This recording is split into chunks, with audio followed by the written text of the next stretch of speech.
gaming. It's what we do to take a break from the real world and generally have a great time. Well, not counting those times. What the fuck? And I believe that both you and me have experienced this. No. More and more in the recent years. Why is that? Well, there isn't any cool games releasing anymore as it was back in the good old days. Take it with a pinch of salt, but regardless, What the f happened to gaming?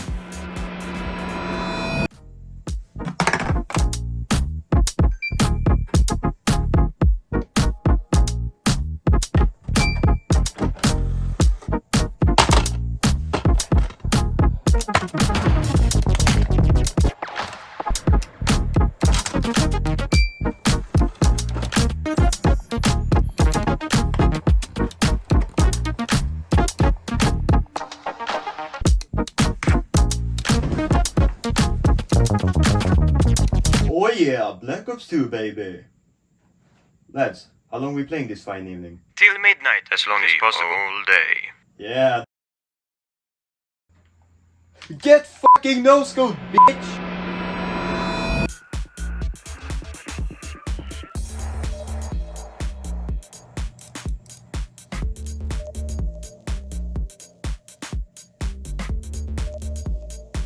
Damn, I haven't played in a long time. Man, there's literally nothing to play.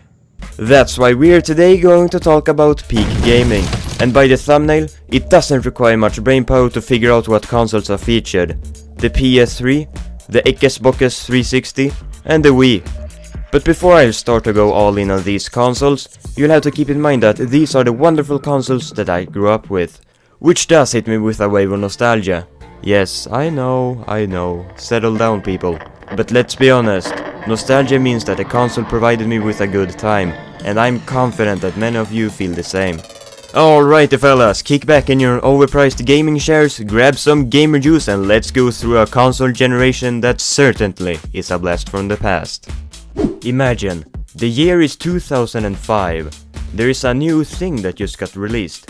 It was called the Xbox 360. First of the 7th generation consoles. A year later in 2006, the PS3 and the Wii caught up. These consoles came with its own uniquenesses. The Wii's innovative motion controls, the PS3's amazing graphics and the 360's family-friendly COD lobbies. Bitch, yeah, you probably wanna fucking Just mwah! What a great time that was. Fucking beautiful. Just like that boat over there. This boat has weapons. That's right gentlemen, this video is sponsored by World of Warships Legends, and they have loads of goodies in the ongoing Black Friday event. Use powerful warships to scout and destroy your enemies out on the open sea, with its 8 million players worldwide, and over 400 historically accurate warships. Gentlemen, I can't even count that high. To succeed in intense battles, you'll have to use more of your head instead of your gamer-trained hands to then choose between small, medium, large, and even aircraft carriers. Wait a minute. There's something missing. That's right gentlemen, you can acquire even more ships in the ongoing Black Friday event. We have the Dunkerque, Assassio, Tirpitz, and Napoli. Now I can fight the British to then dominate the Americans. I am the legend in World of Warships Legends. Join me and my Dunkerque. on both PlayStation and Xbox with glorious graphics in battles up to 9 versus 9. We have together tasted over 20 different flavors of water. But you must hurry! Download World of Warships Legends for free with the link in the description and claim your free special bundle. And acquire our outstanding discounts in the ongoing Black Friday event until December 11th.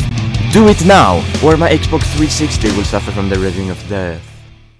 Right, you know, with these consoles, everything felt new, fresh, and also a massive jump in graphics for the PS3 and Xbox 360, that is. So, my dad got the PS3 on release day, shortly after we also got the Wii, and then a 360.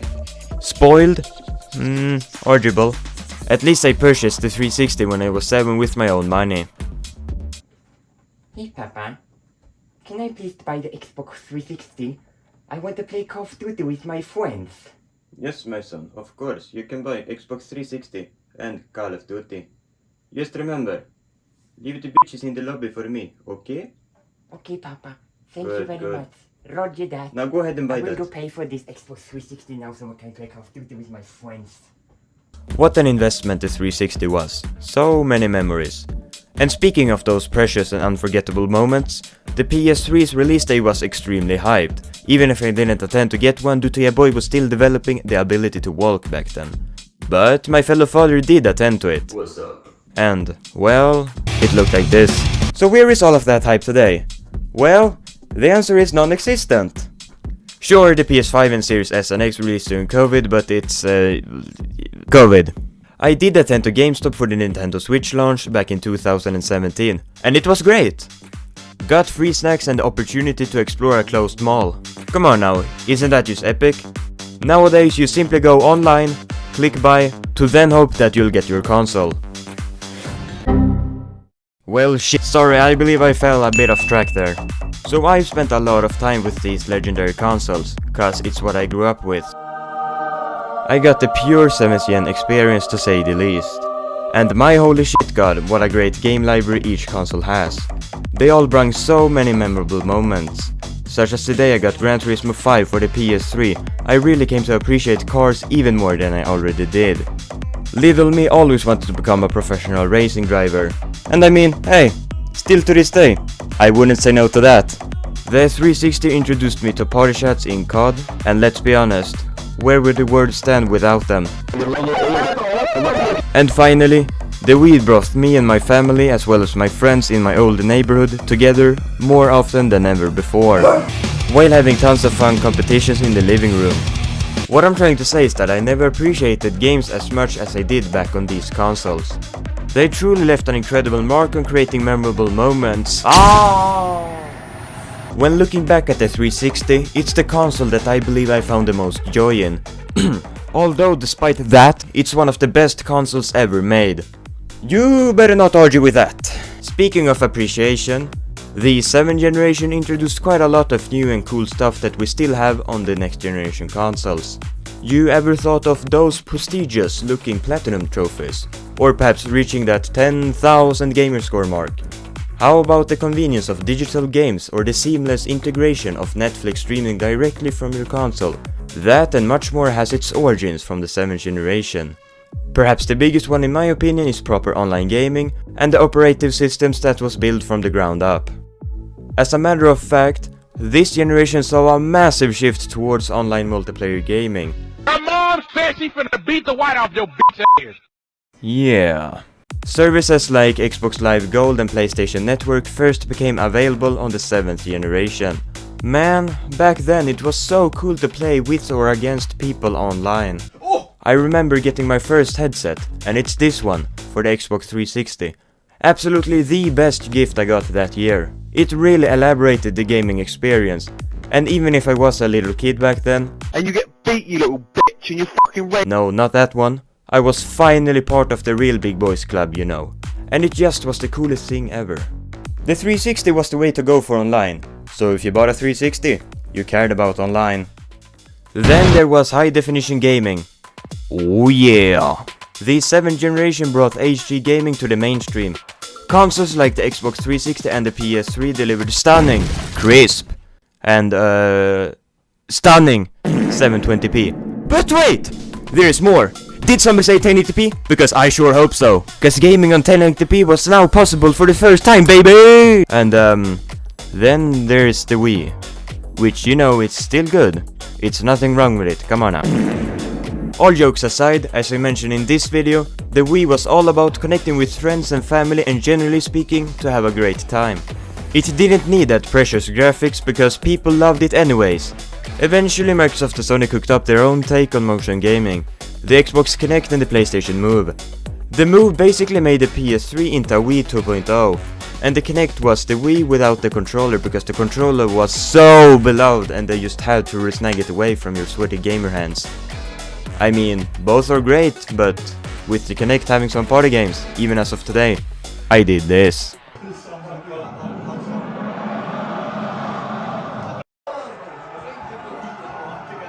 And whoa! Sometime after the Kinect had released, Sony was done with the Move and began to make some genuinely banger games.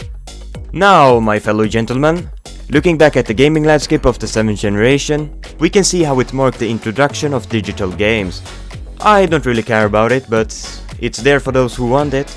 Cause seriously, Where's the charm in buying digital games? Sure, it's convenient and you don't have to physically store your games, but doesn't that take away from the satisfying feeling in getting a new game? No, don't leave me here. Let's settle this. Did the digital games become a standard for you? Or are you still rocking physical games? Or maybe both? Drop a comment in the comments below. Alrighty, it's time to go through some games, cause I mean, it's what a gaming console is for, right? Starting off with the console I adore the most, Mr. Red Ring of Death. We got Halo, we got Gears of War, Forza, Test Drive, Kinect, f***ing Viva Pinata my guy. The 360 introduced us to tons of enjoyable titles. Many games were innovative, while others continued to evolve from their predecessors. One game franchise that was innovative and improved basically everything was, of course, good old Call of Duty, with its stunning visuals and weapon mechanics. It also brought, you guessed it, voice chat. When I fucking shit down your fucking throat when you were bunny hopping with the... And finally, men could be men in COD. It was on the 360 where I usually raced, free-roamed and explored the open worlds, such as the outstanding size of Test Drive Unlimited 2, where you can drive around both Ibiza and Hawaii. Whoa. And obviously it also was the ultimate Call of Duty machine. Then when I wanted to play some story games, more realistic racing games, and this and that, the PS3 was the way to go, as Sony dropped some absolute single player bangers. And the Wii, well, boom, boom, and boom. But did it leave a mark on the gaming culture? Yes. This is definitely arguable, but the 7th gen can be considered to be remembered as the last generation of pure console gaming. Let me explain. At a time where games were released as finished products with no patches spanning over several weeks, months, or even years. When games didn't require internet connections just to play single player, and when DLC was optional and provided actual content, not essential and provide only in-game currency and skins. What the fuck? But the 7th gen introduced HD gaming to consoles, which since then has built up to the 4K we have today. Online multiplayer became a standard feature, which is still the case today.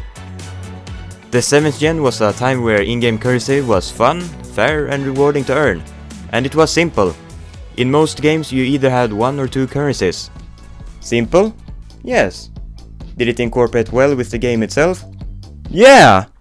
Clearly, the next generation of gaming consoles have made the currency systems even better. Right? Fuck! No! We live in an era where simple in-game currencies apparently is difficult to have in modern games.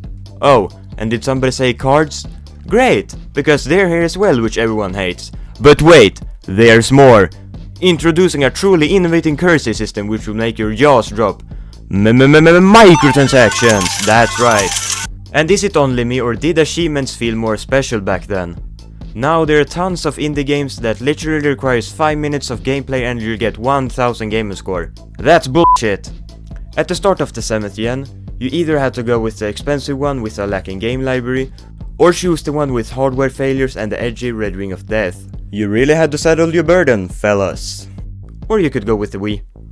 With all the joy and memories the 7th gen served, ranging from casual games of golfing to high-intense Call of Duty matches. Oh, what the fuck? It'll for sure be my favorite generation of gaming for a long time. And the best part is, if you want to relive some of these moments, then basically nothing is stopping you from not to.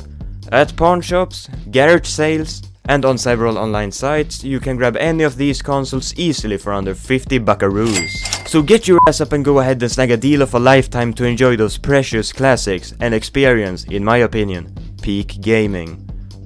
Do you have any memorable or funny gaming moments with any of these consoles? Make sure to drop a comment below. And with that, my fellow fellas, I hope you enjoyed the video. It's been a bitch to make and that like button is free to click, so yeah. Here is some other videos about these consoles that I believe are worth checking out. But that's it for now, fellas. See you in the next one.